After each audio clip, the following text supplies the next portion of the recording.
తెలుగువారి number 1 choice Telugu matrimony. వివాదాల్లో ఉన్న ఎమ్మెల్యేలకు సీఎం చంద్రబాబు స్ట్రాంగ్ వార్నింగ్ ఇచ్చారు. పనితీరు మార్చుకోకపోతే పరిణామాలు తీవ్రంగా ఉంటాయని హెచ్చరించారు.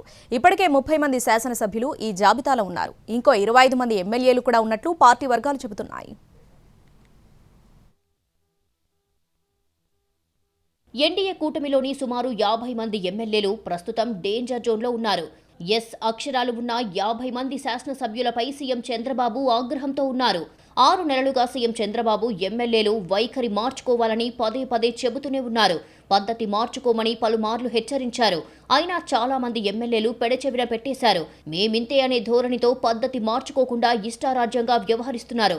ల్యాండ్, శాండ్, మైన్స్ ఇలా ఒక్కటి కాదు, రకరకాల మాఫియాల్లో కొంతమంది ఎమ్మెల్యేలు కూరుకుపోయినట్లుగా చంద్రబాబుకు నివేదికలు వచ్చాయి. కొన్ని జిల్లాలలో అయితే ఎమ్మెల్యేల పరిస్థితి మరీ దారుణంగా ఉంది. కృష్ణా, గుంటూరు, నెల్లూరు, ప్రకాశం, అనంతపురం జిల్లాల్లో పరిస్థితి చెప్పుకోలేని విధంగా ఉంది.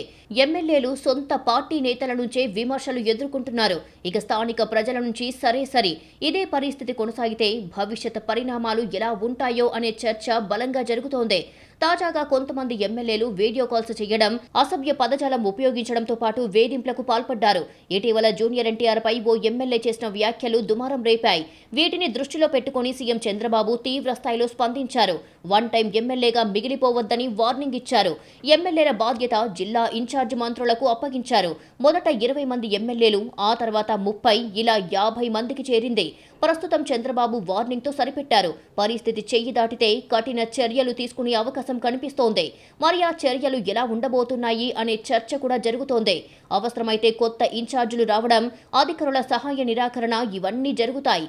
అయితే పరిస్థితి అంతవరకు తెచ్చుకోకుండా జాగ్రత్తలు తీసుకోవాలని సీఎం చంద్రబాబు చెబుతున్నారు.